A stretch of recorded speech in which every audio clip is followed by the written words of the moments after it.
Bendiciones, hermanos. Los saludo con la paz del Señor. Me presento como todas las semanas. Para aquel que no me conoce, mi nombre es Isabel Vargas y me congrego en la Iglesia Cristiana Evangélica Casa de Restauración, que está en la calle Larrea 98, Monte Grande, partido Esteban Echeverría, Buenos Aires. Y también, como todas las semanas, hoy traje una palabra para compartir con ustedes, una palabra que siempre lo digo y no por costumbre, una palabra que es de bendición, fue y es de bendición para mi vida y que me estuvo hablando en estos días, ¿no? Y bueno, esta palabra que voy a compartir con ustedes se encuentra en Hebreos, en el capítulo 13, y está bajo el título de Deberes Cristianos. Es una palabra muy conocida, pero voy a leer solamente compartir 2 versículos. Y los voy a leer en el nombre de Dios el Padre, el Hijo y el Buen y Santo Espíritu. Y dice así, versículos 8 y 9. Jesucristo es el mismo ayer y hoy y por los siglos.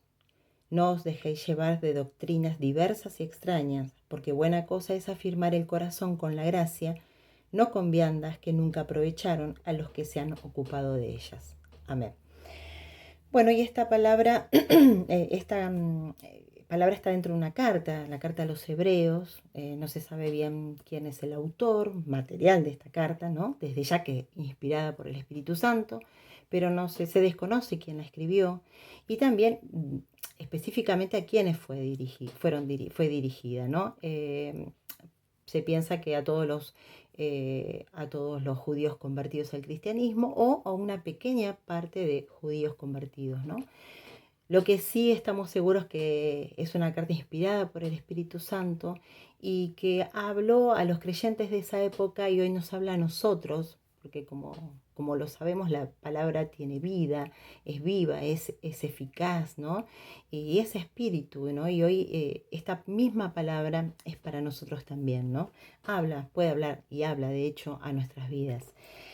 Y en esta carta, bueno, los motivos que llevaron a este escritor, ¿no? A escribir esta carta, era porque se estaban viviendo circunstancias, ¿no?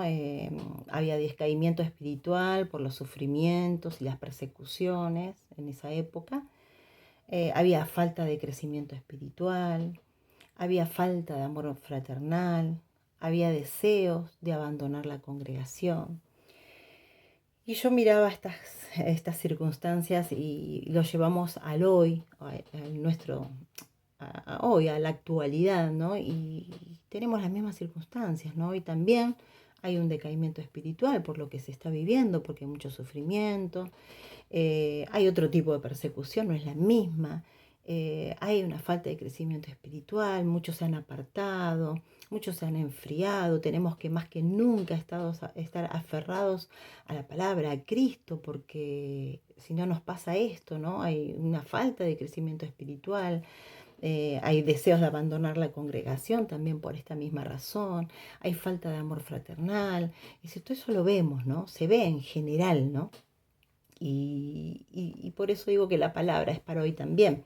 Y acá en el versículo 8 dice que compartí, dice: Jesucristo es el mismo ayer y hoy y por los siglos. Y acá habla mucho de que Cristo es el mismo, ¿no? Habla de que Cristo es inmutable. Es más, hay Biblias que tienen en este capítulo y estos versículos bajo el título de el Cristo inmutable, porque Cristo no cambia. Cristo lo dice la palabra, ¿no? Esto es una afirmación, una declaración, que Jesucristo es el mismo ayer, que es hoy y por los siglos. Y siempre es el mismo, Él no va a cambiar, ¿no? Y nosotros vemos que la sociedad cambia, que la gente cambia, porque la gente cambia, las circunstancias cambian, el mundo cambia. Nosotros estamos viviendo momentos que nunca antes pensábamos quizás estar viviéndolos, ¿no? De inseguridad, de enfermedad, de salud, de escasez, de todo, ¿no? Y uno ve esto y ahí con más razón, ¿no? Es cuando tenemos que afirmarnos en Jesucristo. Porque si bien todo lo demás cambia, el mundo en el que vivimos cambia, la gente cambia, Jesucristo es el mismo y acá nos lo está diciendo, Él es el mismo. Por eso Él es fiel, Él no va a cambiar, ¿no? Y eso es a eso es lo que tenemos que aferrarnos, a esta declaración, a esta afirmación, pero de corazón, ¿no? De, como dice la misma palabra, ¿no? Poner nuestros ojos en Él, poner puestos los ojos en Jesucristo, el autor y consumador de la fe. Es decir, que pongamos nuestra mirada en Él, ¿no? A pesar de todo lo que estemos viendo alrededor, de lo que estemos viendo, que podamos depositar y el poner los ojos en Él no es solamente mirarlo, es confiar por sobre todas las cosas, poner todas nuestras cosas, nuestra vida, ¿no? En sus manos y confiar plenamente en Él, ¿no? No dejarnos llevar por todo lo que está pasando y lo que estamos viviendo, que muchas veces también estamos viviendo, y lo digo porque de hecho me pasa, viviendo cosas en lo personal y bueno, con más razón ahí es donde yo más tengo que buscar, ¿no? La presencia de Dios en mi vida, buscar a Cristo, ¿no? Que Él sabe cuáles son nuestras debilidades y Él nos puede ayudar, ¿quién más que Él, ¿no? Y esta afirmación o esta declaración, ¿no? Nos prepara para lo que se va a decir en el versículo 9, ¿no? Nos prepara para esta recomendación, este consejo, esta exhortación que dice: no os dejéis llevar de doctrinas diversas y extrañas, porque buena cosa es afirmar el corazón con la gracia. Y si bien dice, ¿no? En la parte B de este versículo, que no tiene que ver con el contexto de hoy, pero bueno, dice: no con viandas que nunca aprovecharon a los que se han ocupado de ellas. Es decir, por lo que se estaba viviendo en ese momento, ¿no? Muchos pensaban que mirando los ceremoniales, es decir, mirando lo que se hacía en el Antiguo Testamento, ya eran salvos, es decir, era algo muy específico de ese tiempo. Pero llevado al hoy, ¿no? Al hoy, nos dice lo mismo. Que si nosotros nos afirmamos, ¿no? En la doctrina de Cristo, en la palabra, la doctrina de Cristo es su palabra, ¿no? Vamos a estar firmes y que tenemos que afirmar el corazón, dice, con la gracia, con la gracia. Dice: no os dejéis llevar de doctrinas diversas y extrañas, porque buena cosa es afirmar el corazón con la gracia de Dios, el favor de Dios, ¿no? Y acá no solamente habla de las doctrinas, si bien hoy también tenemos doctrinas, tenemos desde ya que tenemos sectas, religiones, nosotros sabemos que tenemos que seguir a Cristo, Él es el único camino, es el único camino que nos lleva al Padre, ¿no? Eh, pero también recordemos las causas, las circunstancias que dieron origen a esta carta, ¿no? Y eran los sufrimientos, las persecuciones, era el decaimiento espiritual, ¿no? La falta de crecimiento espiritual, la falta de amor, los deseos de abandonar la congregación, es decir, los deseos de bajar los brazos. Y eso no estamos lejos, es decir, uno puede pasar por esas situaciones, por esos, yo digo, desánimos en el que a veces queremos bajar los brazos, pero esta palabra también es para nosotros, ¿no? Que nos afirmemos en Cristo, que confiemos en Él, que es el único que no cambia, es el único que nos puede ayudar. Y esta recomendación, este consejo del versículo 9 dice: no os dejéis llevar de doctrinas diversas y extrañas, porque buena cosa es afirmar el corazón con la gracia. Y acerca de este versículo, yo quería leer un pequeño comentario de un comentarista, ¿no? de las Escrituras, que dice así, ¿no? Con respecto a este versículo 9. Dice: la inmutabilidad de Cristo asegura la invariabilidad de la gracia, por lo cual debemos afirmar el corazón con la gracia y no volver atrás. ¿Y qué quiere decir esto? La inmutabilidad de Cristo asegura la invariabilidad de la gracia. Si el hecho que Cristo no cambie me asegura que su gracia tampoco, que tampoco varía, que es la misma, ¿no? Y dice: por lo cual debemos afirmar el corazón con la gracia. Si nuestro corazón tiene que afirmarse con la gracia de Dios, ¿no? Y eso es lo que nos va a ayudar a no retroceder, ¿no? Nos vamos a afirmar más en Él, ¿no? A eso se refería. La fuerza espiritual no es el resultado de nuestro propio esfuerzo, es un don de la gracia de Dios, ¿no? Me gustó esa definición. La fuerza espiritual no es el resultado de nuestro propio esfuerzo, es un don de la gracia de Dios. Y yo quería leer una serie de definiciones acerca de la gracia de Dios y cuál es la naturaleza de la gracia de Dios, ¿no? para que podamos entender bien esta palabra. Dice, la gracia de Dios es el favor de Dios no merecido. Es la gloria en cuanto a la naturaleza, en cuanto a la naturaleza de la gracia de Dios, es la gloria de Dios manifestada. Es el amor divino que emana en forma de beneficios a los pecadores que nada merecen y fluye hacia abajo, de arriba hacia abajo. Se le atribuye a cada persona de la deidad, es decir, se le atribuye la gracia a Dios Padre, a Dios Hijo y a Dios Espíritu Santo. Y es mediada al mundo solo, y solo por Jesucristo, que fue quien dio su vida por cada uno de nosotros, ¿no? Es el que logró que con su sacrificio nosotros pudiéramos acercarnos y pudiéramos reconciliarnos con nuestro Padre, ¿no? Y al parecer, como dije anteriormente, ¿no? Muchos pensaban que con las leyes, podían cambiar la conducta, ¿no?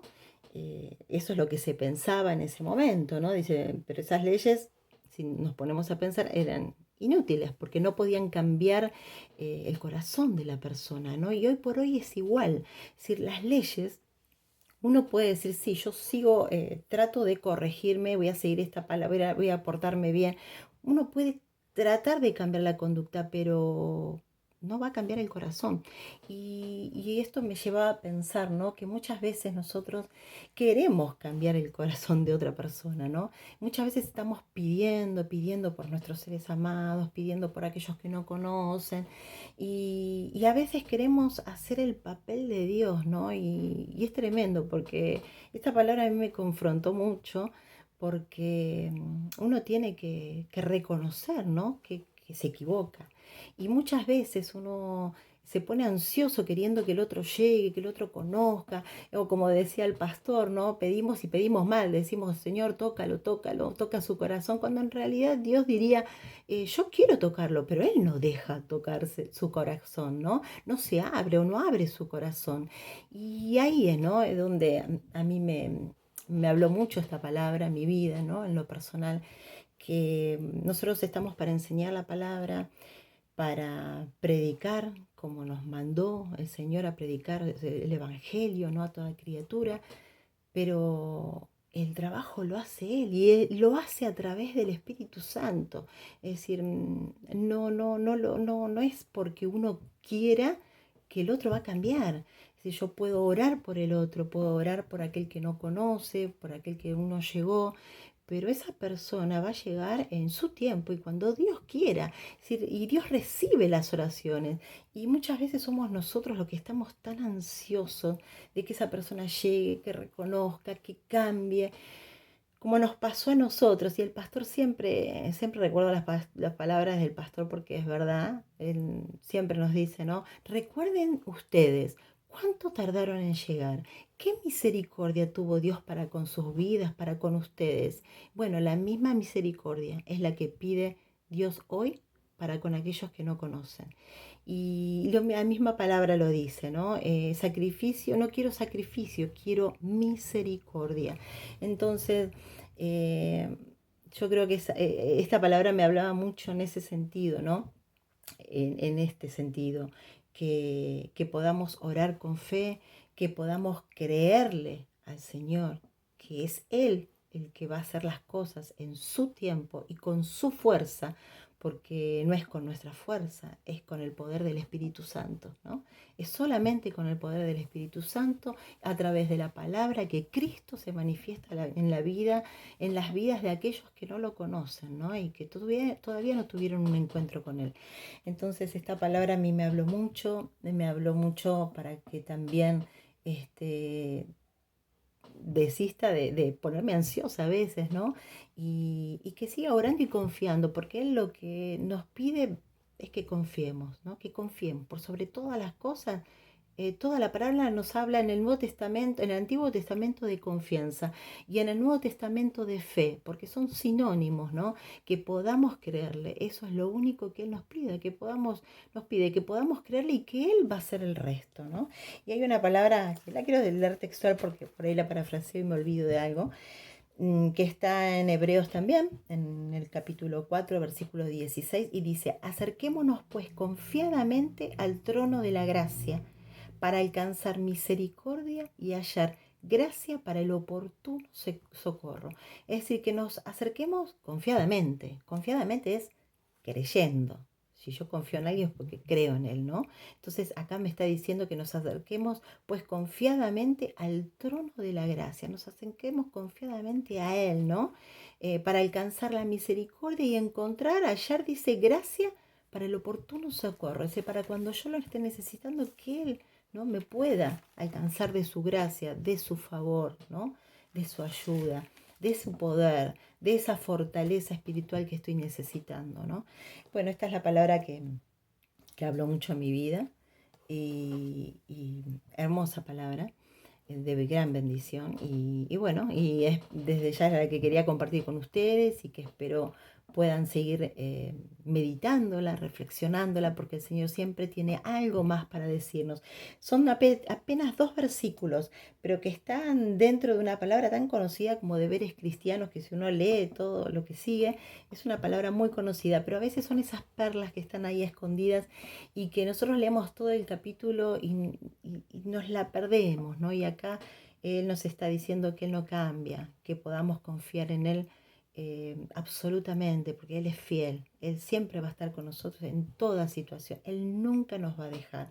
Nosotros podemos cambiar, nosotros podemos fallar, pero Dios nunca, el Señor nunca. Así que bueno, esta es la palabra. Y si hay alguien allí detrás que no conoce a este buen Dios de quién estamos hablando hoy, que puede cambiar nuestras vidas, que de hecho las cambia, las restaura, yo le invito a conocerlo haciendo una breve y sencilla oración, que siempre digo que es poderosa porque si uno la hace creyendo, dice que Él es galardonador. Él premia al que cree que Él existe y que es real, ¿no? Yo lo estoy parafraseando, pero así dice su palabra. Esto es lo que quiere decirnos, ¿no? Entonces que podamos repetir esta oración, hacerla con fe. Entonces le invito a repetir, si pueden cerrar sus ojos. Amado Señor Jesús, te doy gracias por escuchar hoy tu palabra. Hoy me decido y te recibo en mi corazón como mi único y verdadero Salvador. Te pido que perdones todos mis pecados, que cortes toda maldición generacional, que anotes mi nombre en el libro de la vida y que a partir de hoy, de este día, me alcancen todas tus bendiciones.